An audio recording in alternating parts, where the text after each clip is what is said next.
Hello my dear students, আমরা হচ্ছে class 9, 10 এবং এসএসসি এক্সামিনীদের জন্য বায়োলজি ইংলিশ ভার্সনের ক্লাসগুলো শুরু করেছি। গত একটা ক্লাস আমি নিয়েছি এবং আজকে আমরা পরে থেকে শুরু করব অ্যাপ্লাইড বায়োলজি থেকে। যে আগের ক্লাসটা দেখো নাই, দেখে আসবা। তাহলে চলো আজকে ক্লাস আমরা শুরু করি। Applied biology. Applied subjects related to life are included in this category. Some of them are mentioned here. তাহলে অ্যাপ্লাইড সাবজেক্ট, অ্যাপ্লাইড হচ্ছে প্রায়োগিক, অর্থাৎ বায়োলজির জ্ঞানটা আমি কোন কোন শাখায় ইউজ করলাম এবং ওই শাখা নিয়ে রিলেটেড পড়াশোনা হচ্ছে অ্যাপ্লাইড বায়োলজির পার্ট। তাহলে দেখো, palaeontology, subject of pre historic life and forms of fossil. ঠিক আছে, প্যালিওন্টোলজি হচ্ছে প্রি হিস্টোরিক লাইফ, প্রাগৈতিহাসিক যুগ, যখন ডাইনোসর ছিল, ডাইনোসরের যুগে বিভিন্ন ধরনের অ্যানিমেল ছিল, তারা মারা গেছে বিভিন্ন কারণে, বিভিন্ন অ্যাডভার্সিটিস কারণে।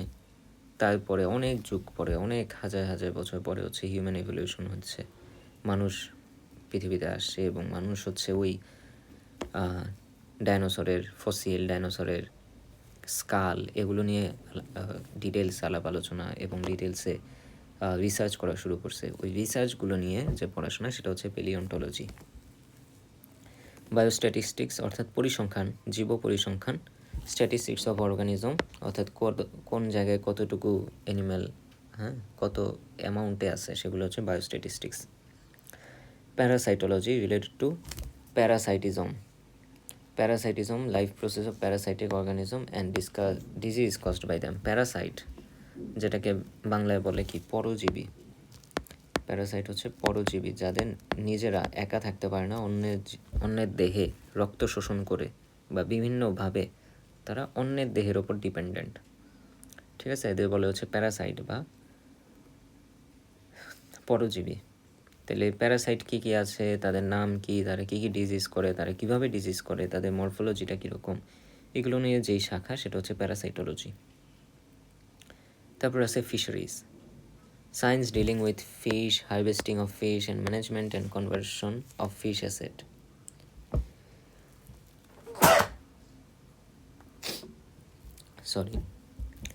তাহলে দেখো, ফিশারিজ হচ্ছে মৎস্য বিজ্ঞান।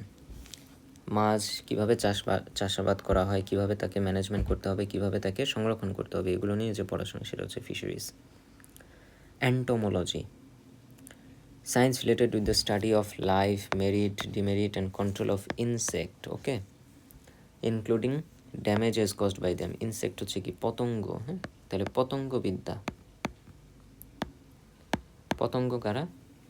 পতঙ্গ হচ্ছে আমাদের বি হইতে পারে, গ্রাস হপার, বি, আরও বিভিন্ন ধরনের যে পোকামাকড় আছে আমাদের চারপাশে, পেস্ট যেটাকে বলি, সেগুলো হচ্ছে পতঙ্গ বা entomology. Microbiology, science related two virus, bacteria, fungi and other micro organism. যেসব জিনিস দেখতে মাইক্রোস্কোপ লাগে তাদের বলা হয়েছে মাইক্রো অর্গানিজম, এবং তাদের রিলেটেড বায়োলজি হচ্ছে microbiology. Agriculture, science concerning agriculture, কৃষিবিদ্যা সবাই জানি। Medical science, science related to human body, disease treatment etcetera, medical science বা চিকিৎসাবিদ্যা।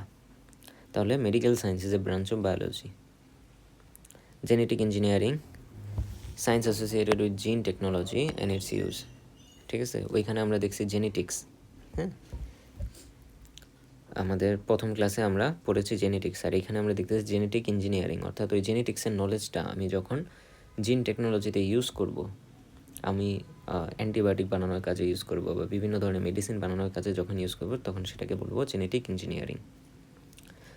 বায়োকেমিস্ট্রি, বায়ো মানে জীবন আর কেমিস্ট্রি মানে রসায়ন, এটাকে একসাথে বলে জৈব রসায়ন। তাহলে science connected to the biochemical process and disease of organism, সেটা হচ্ছে biochemistry. Environmental science, science related to environment, okay, অর্থাৎ পরিবেশের সাথে বিজ্ঞানের যে সম্পর্ক, সেটা হচ্ছে environmental science. Marine science, marine মানে কি, মেরিন লিভিং সায়েন্স হচ্ছে সি, মেরিন মানে হচ্ছে সি। যে বিভিন্ন মেরিন একাডেমি আছে না, মানে ওগুলো হচ্ছে সমুদ্র রিলেটেড যে সায়েন্স, সেটা হচ্ছে মেরিন বায়োলজি। ফরেস্ট্রি, নামেই বোঝা যাচ্ছে এটা হচ্ছে forest related, management and conservation of its resources, অর্থাৎ যে বন সম্পদ রক্ষা করা এবং ম্যানেজ করার যে বিজ্ঞান সেটা হচ্ছে forestry.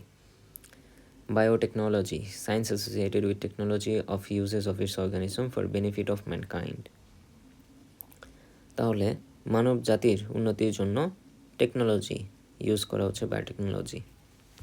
Pharmacy, science dealing with technology and industry of medicine, অর্থাৎ ঔষধ বানানো, ড্রাগ বানানো, এদের কাজ যেই ব্রাঞ্চ নিয়ে করে তারা হচ্ছে pharmacy. Wild life, science related two wild animal, ঠিক আছে, হিংস্র প্রাণীদের নিয়ে যে বিজ্ঞান সেটা হচ্ছে wild life. Bio information, biological information based on computer technology, for example information and analysis of cancer. ওকে, তাহলে ক্যান্সার নিয়ে বিভিন্ন ধরনের কম্পিউটার টেকনোলজি, এক্সাম্পল ইনফরমেশন, এগুলো নিয়ে যে বিজ্ঞানটা সেটা হচ্ছে বায়োলজিক্যাল ইনফরমেশন বা বায়ো ইনফরমেশন। এবার আসো আমরা ক্লাসিফিকেশন অফ লিভিং বিং নিয়ে পড়ব। About 4 million different plant species and 13 million animal species have been named and described today.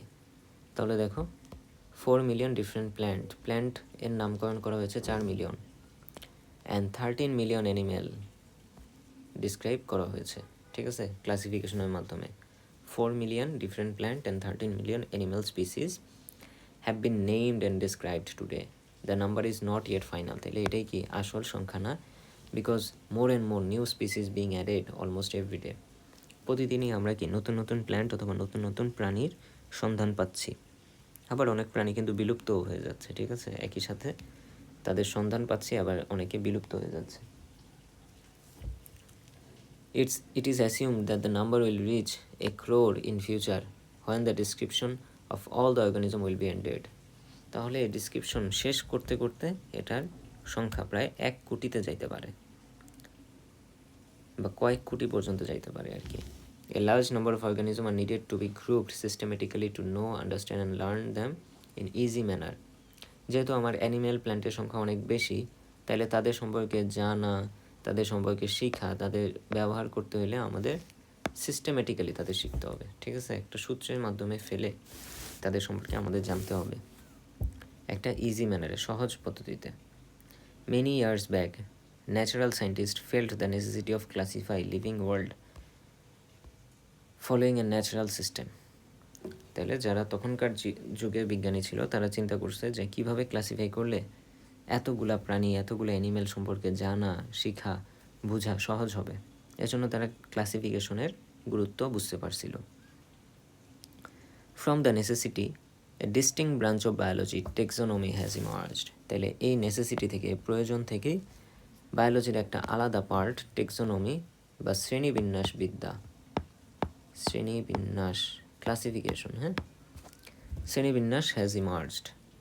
The main aim of classification is to know the vast and diverse living world accurately and classify them quickly and easily. যেহেতু আমার plant and animal world অনেক অনেক বড়, অনেক vast, অনেক huge, তাহলে তাদের কম সময়ে কম পরিশ্রমে যাতে আমি জানতে পারি, শিখতে পারি, সেজন্য হচ্ছে ক্লাসিফিকেশন আনা হয়েছে। The contribution of Swedish botanist, physician and zoologist Carolus Linnaeus, লাগবে এমসিকিউতে মাস্ট আসবে, হ্যাঁ, এমসিকিউয়ে মাস্ট আসবে ক্যারোলাস লিনিয়াসের নাম। The contribution of Swedish botanist, physician and zoologist Carolus Linnaeus in the field of taxonomy is worth mentioning. In 1735, he received a doctoral degree in medicine from University of Uppsala, and in 1741 he was appointed professor of anatomy in same university. It was the main field of intense interest to classify organism and its botanical and zoological observation that he assembled from his many expeditions. He classified living world into 2 kingdoms, plant and animal. তাহলে Carolus Linnaeus পুরো living ওয়ার্ল্ডকে 2 ভাগে ভাগ করছে, একটা কি plant and animal. ওকে,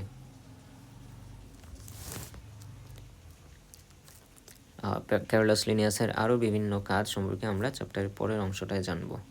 আমরা যে বায়োনোমিয়াল নোমেনক্লেচার সম্পর্কে পড়লাম সেটা কিন্তু ক্যারোলাস লিনিয়াসেরই আবিষ্কার। এখন চলো এইম অফ ক্লাসিফিকেশন, এটা আমাদের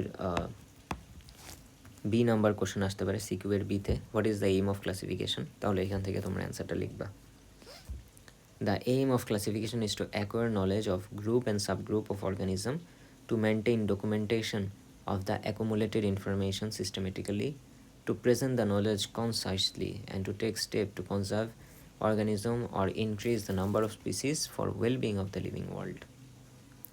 তাহলে ডকুমেন্টেশন করতে হবে, অ্যাকুমুলেট ইনফরমেশন জড়ো করতে হবে সিস্টেমেটিক্যালি, একটা সিস্টেমের আন্ডারে, টু প্রেজেন্ট নলেজ কনসাইজলি, এবং খুবই সুচারুভাবে নলেজটা প্রেজেন্ট করতে পারতে হবে, to take steps to conserve organism or increase the number of species, এবং যাতে আমরা প্রাণীদের জীবদের রক্ষা করতে পারি অথবা তাদের নাম্বার বাড়াইতে পারি, for the wellbeing of living world, যাতে পৃথিবীর এই জীবন্ত পৃথিবীর ভালো হয়, সেজন্য আমরা ক্লাসিফিকেশন করব। যেমন তোমরা অনেকেই এর ধরনের নিউজ শুনছো যে সুন্দরবনে বাঘের সংখ্যা কমতেছে। এখন সুন্দরবনের বাঘ যদি কমে যায় সেটা কি আমাদের জন্য ভালো হবে? অবশ্যই ভালো হবে না, কারণ সুন্দরবনের বাঘ বাংলাদেশের এক ধরনের পরিচয়ের বাহক, তাই না? রয়্যাল বেঙ্গল টাইগার নামটা শুনলেই সবার চোখে বাংলাদেশের কথা ভেসে আসে। তাহলে এখন এই রয়্যাল বেঙ্গল টাইগার সম্পর্কে যদি আমি ক্লাসিফিকেশন করি, তার খাদ্যাভ্যাস, তার আচার আচরণ সম্পর্কে যদি আমি জানি ক্লাসিফিকেশনের মাধ্যমে, তাহলে আমি তাকে কনজার্ভ করতে, তাকে রক্ষা করতে, তাকে প্রোটেক্ট করতে পারবো, ঠিক আছে? তার সংখ্যা বাড়ানোর চেষ্টা করতে পারবো। এটাই হচ্ছে আমার ক্লাসিফিকেশনের এইম। এখন আসো living world. From the time of Kerala's Linnaeus up to the middle of the 20th century, all living organisms were classified in one of the two kingdoms, animal or plant. তাহলে Kerala's Linnaeus থেকে 20th century পর্যন্ত সকল অ্যানিমেলকে animal অথবা প্ল্যান্টে ভাগ করা হইতো। With the progress of science on the basis of data collected from time to time, for instance, the type of DNA, RNA in a cell, feature and number of cell in a living body, and mode of nutrition that a cell adopts, a five kingdom classification proposed by R.H. Whittaker in 1969. এটা এমসিকিউতে আসবে যে 5 kingdom classification কে propose করেছে? R.H. Whittaker। কত সালে? 1969। Then Margulis introduced a modified and expanded version of Whittaker's classification. তারপরে আসছে হচ্ছে মার্গুলিসের ক্লাসিফিকেশন ইন 1974, 1974 সালে। She divided the whole living world into two super kingdom grouped in 5 kingdom under these two super kingdom. তাহলে সে হচ্ছে 2টা super কিংডমে ভাগ করছে। এইখানে যে ক্লাসিফিকেশন দেখতেছো এটাই কিন্তু মার্গুলিসের, ঠিক আছে? মার্গুলিস একজন মহিলা বিজ্ঞানী। মার্গুলিসের classification super kingdom 1, super kingdom 2। Super kingdom 1 এর নাম হচ্ছে প্রোক্যারিওটা, যার আন্ডারে আছে কি কিংডম 1 বা মনেরা। আর সুপার কিংডম 2 হচ্ছে ইউক্যারিওটা, যার আন্ডারে বাকি 4টা কিংডম, অর্থাৎ প্রোটিস্টা, ফাঙ্গাই, প্ল্যান্টি, অ্যানিমেলিয়া। এগুলো নিয়ে আমরা ডিটেলসে জানবো। Super kingdom 1, prokaryota. These are primitive prokaryote having no structure or distinctive nucleus. Prokaryote মানে হচ্ছে having no distinctive nucleus. Pro মানে হচ্ছে পুরনো, pro মানে পুরনো, old, আর ক্যারিওট মানে হচ্ছে নিউক্লিয়াস। তাহলে পুরনো নিউক্লিয়াস, যাদের নিউক্লিয়াসটা পুরান, যাদের নিউক্লিয়াসটা আগের, হ্যাঁ, অ্যানশিয়েন্ট নিউক্লিয়াস যারা বহন করে তাদের বলা হয় প্রোক্যারিওটা বা পুরনো নিউক্লিয়াস বহনকারী। তার কি microscopic and unicellular organism. Microscopic মানে দেখতে তাদের মাইক্রোস্কোপ লাগে, ইউনিসেলুলার মানে হচ্ছে এককোষী, তাদের বডিতে সেল হচ্ছে একটা, ইউনি মানে হচ্ছে 1, ঠিক আছে? তাহলে ইউনিসেলুলার অর্গানিজম হচ্ছে আমার সুপার কিংডম 1 বা প্রোক্যারিওট যারা আছে তারা হচ্ছে ইউনিসেলুলার, তাদের বডিতে সেল একটাই। কিংডম 1 দেখো, Monera classification. These are mostly unicellular filamentous. Filamentous হচ্ছে ফিতার মতো।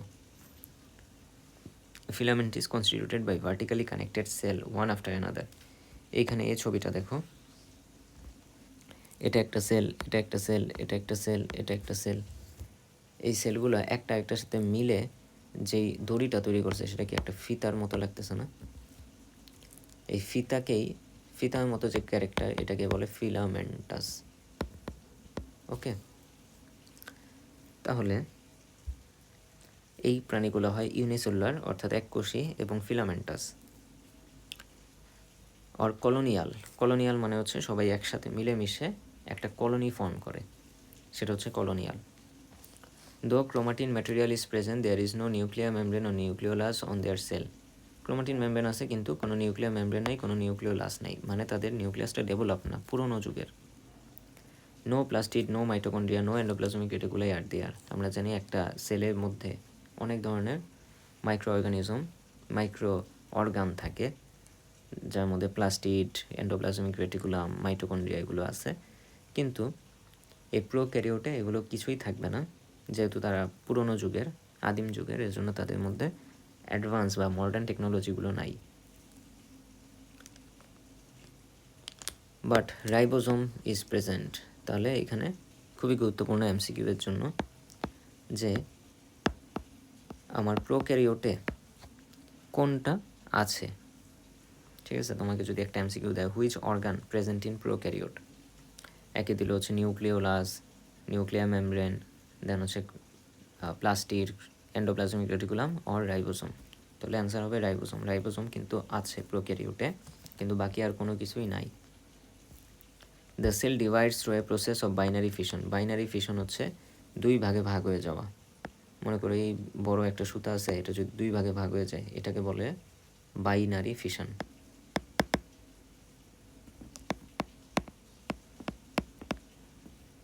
Binary fission. Okay, their chief mode of nutrition is absorption, through some of them produce food through photosynthesis.